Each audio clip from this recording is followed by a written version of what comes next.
reason we need to get up here is because we want to create a space downstairs to have an after-school room and a community dining room.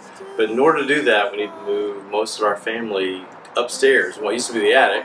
So we're building this out, and it's a large project, and we're 85% done.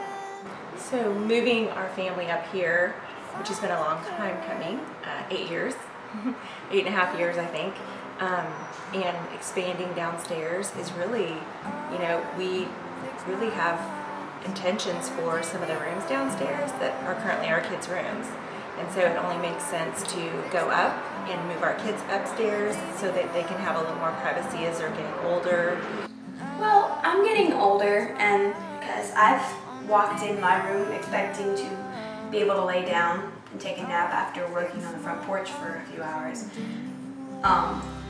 And I walk in there and there's some kids from across the street in there, and I didn't invite them in, and they just walk in assuming it's okay. And up here, I know none of them are allowed to be up here, and I'll walk in and my bedroom will be empty. The boys' room, which was originally supposed to be a dining room back in the early 1900s, we turned it into our boys' room when we had 2 more children since we've lived here. So that's been the boys' room all along, but it actually opens up from the front porch, so it's just ideal for it to become a tutoring room for, you know, after school for some of the kids over here, and to become more of a front porch room hangout. You know, our living room has kind of been a front porch room hangout, and it'll kind of be nice to have, you know, a room that's kind of already set up. We can keep all the pictures from front porch in there and use it as a, you know, an after school room. So the kids can come in, they'll have a place to put their backpacks away, and, you know, we'll have a place where, you know, hopefully if we have tutors that want to volunteer here, they can come and, you know, have a place to actually tutor the kids, but they, you know, not be at our kitchen table. So it'll be nice that no matter what's going on with our family, with my kids, whether they have their homework done or whether they're sick or whatever's going on, that we can have a separate room that's, you know, specifically for tutoring. And so, you know, that way we can help kids with their basic fundamentals. You know, our idea is to call it the wrap room, which will be, you know, writing, reading, arithmetic, and projects. So anytime a kid has a special project that they need to do and do research on the internet, we'll have the computer there, printer there. So we're very excited about being up here, having a little bit of our own space. This is going to be a general living area with a couch, love seat kind of thing, where my kids can be up here, whether something with front porch is going on or not, just to have a little bit of privacy and space up here. We're hoping to put in some bookshelves and have a loft up here, just that was sort of extra space that, you know, would be nice. The kids can read up there, or play up there, or whatever. And then I have a little bit of a cove over there. It's a mommy's cove, just to have some private space that is just mine, whether I want to paint or read. It's tiny, but it's painted in the color Refuge, which is kind of what I'm hoping it will be. So this will be the main living space. We still have to put up the beadboard over the top of the insulation, and this will be the hallway down here, sort of a hallway for the bathroom. That'll be a bathroom for our kids. We've all shared one bathroom. We've pretty much all shared one bathroom with one sink. And shared it with the neighborhood. Yes. Anybody that comes in our home. So it's kind of nice to have a bathroom that is, you know, just for the kids, and Tom and I are kind of excited about having our own bathroom. The girls opted for smaller rooms instead of one large one to share, which is good because they're both tweens. That's Carrie Mae's room. She's a Alabama fan, so she's painting it gray so she can accent with red. Annabelle has a little more of a funky room, which she's excited about.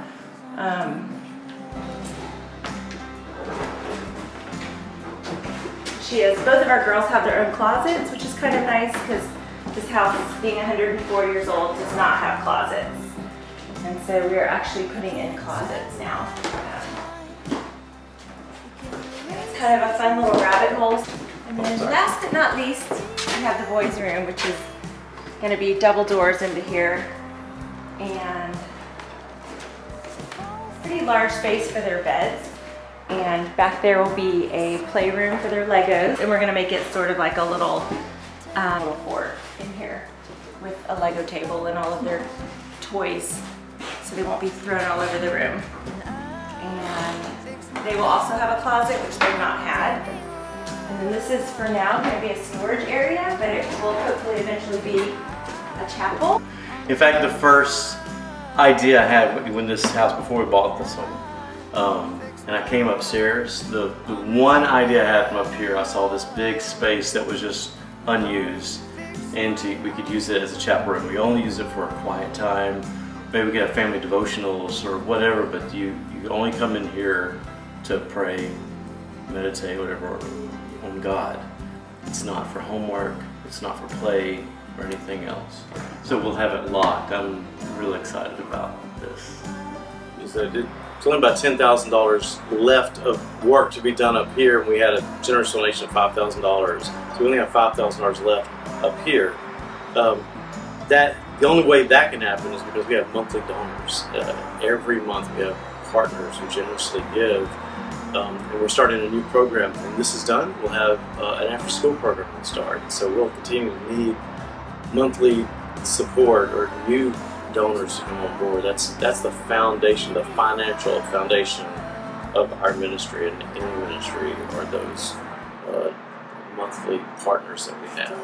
And we're generous, have generous donors to be able to finish up here, and then to the next rooms that we'll show you, where the after-school room and the community dining room, which we are really excited about. It's actually going to change. Our ministry is going to change a good deal. It's going to be even more relational. We've been 100% about relationship. Our tag phrase is "Impact begins with a relationship," and every time we do anything, whether it's ice cream social or Christmas adoption of families or the Hallelujah party, everything we do, we say, how can we do this in context of relationship? Because we love to have events for people to come to. We love to have Christmas drives, but the main thing is having relationships.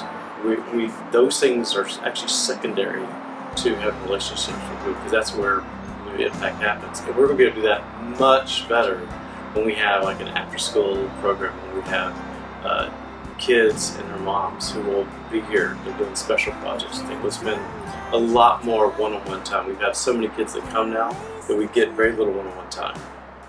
That'll provide us a lot more one-on-one time with kids and their moms. So fall forward, it'll mark your soul, your heart tender.